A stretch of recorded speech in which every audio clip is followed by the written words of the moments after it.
ખેડાના ભલાડા ગામમાં હોબાળો એક યુવક 4 દિવસથી ગુમ થયો હતો.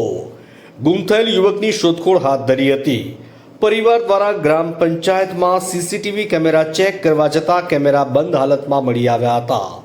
સમગ્ર બાબતે પોલીસ ફરિયાદ થઈ હોવા છતાં કોઈ કાર્યવાહી ન થઈ હોવાનો પરિવારનો આક્ષેપ. ગામમાં લાખો રૂપિયાના ખર્ચે 6 મહિના પહેલા સીસીટીવી કેમેરા બંધ નીકળતા અનેક તર્ક વિતર્ક. ગુમ થયેલ યુવક ગામના ભાગોળમાં આવેલ કૂવામાંથી મૃત હાલતમાં મળી આવ્યો. પરિવાર અને ગ્રામજનો દ્વારા પોલીસ આગળ સમગ્ર બાબતે આક્રોશ ઠાલવ્યો. યુવકનું શંકાસ્પદ મોત નિપજતા હત્યા થઈ હોવાનો પરિવારનો આક્ષેપ. સમગ્ર બાબતે પોલીસ આવતા પરિવાર અને ગ્રામજનો દ્વારા ડેડ બોડીને ના કાઢવા દીધી. બલાડા ગામના વતની ધારાસભ્ય કલ્પેશ પરમાર પણ ઘટના સ્થળે પહોંચ્યા હતા. પરિવાર અને ગ્રામજનો દ્વારા તેમને પણ આક્રોશ સાથે પંચાયત અને પોલીસ વિરુદ્ધ રજૂઆત કરવામાં આવી. પ્રકાશભાઈ શિવાભાઈ રાવળ. 9 વાગે મારો છોકરો ઘરેથી નીકળ્યો છે. 9 વાગે છોકરો મારા ઘરેથી નીકળ્યો છે. આજે 3 દિવસ થઈ ગયા. પછી મને જાણ થઈ કે છોકરો મળતો નથી, એનો ફોન સ્વિચ ઓફ આવે છે. અમે આજુબાજુ ગામમાં મારા ભાઈએ ગામના દરેક કૂવાઓ, પછી આ સ્કૂલ, આ તે એ દિવસે બધી છોકરાઓ બધી જગ્યાએ ફરી વળ્યા. એ ન મળતો પછી તૈયારી અમે પોલીસ સ્ટેશન પહોંચ્યા અને ત્યાં જઈ મેં એફઆઈઆર લખાવી તો કંઈ કાચી ફરિયાદ થાય.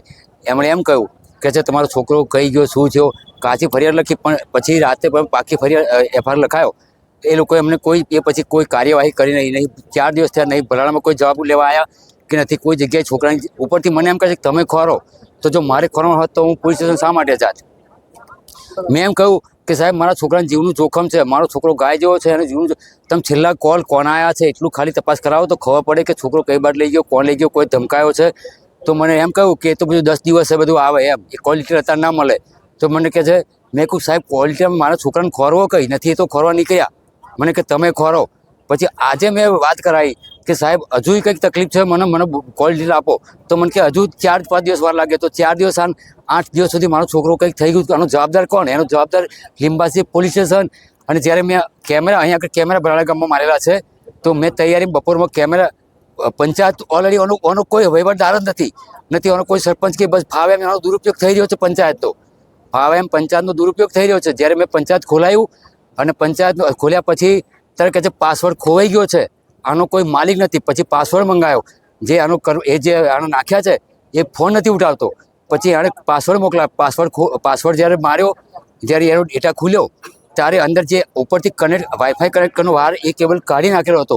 ચેક કર્યું તો આ 6 મહિનાથી કશું રેકોર્ડ થયું નથી. પણ જ્યારે આવો બનાવ બને તે ઘડી અમને કનેક્ટ કર્યું, એમ કે અમે ખોટા સાબિત ના થઈએ તે પછી અમે કનેક્ટ કર્યું. બાકી 6 મહિનાથી કોઈ જાતનું અંદર સ્ટોરેજ થયું નથી. તો આ મૂકવાનું કારણ શું? જો કેમેરા હોત તો મારો છોકરો હાથ બચી ગયો હોત. આ ગામમાં આ પંચાયતમાં ટોટલી લાલિયાવાડી ચાલે છે. અહીં આગળ તમે પોલીસ સ્ટેશનમાં રૂપિયા આલો તો તમારું કામ થાય.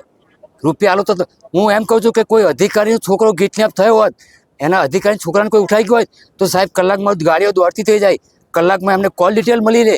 તો શું એ અધિકારીનો છોકરા અને ગામડાની પ્રજાના શું એ કીડી મકોડા છે?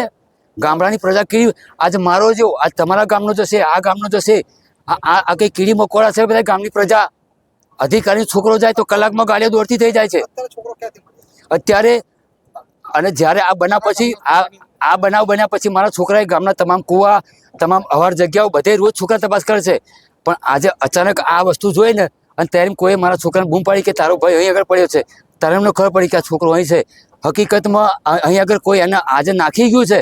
જો આ કેમેરા સામે કેમેરો છે, મહાદેવ આગળ સામે કેમેરો, જો એ કેમેરો ચાલુ હોત તો કોણ નાખી ગયું, શું થયું એ બધું પકડાત. પણ ટોટલી લાલિયાવાડી ચાલે છે. ટોટલી માતર તાલુકામાં લાલિયાવાડી ચાલે છે. ટોટલી ખેડા જિલ્લામાં લાલિયાવાડી ચાલે છે. ખરેખર વિકાસના નામે આ એક કાળો ધબ્બો છે.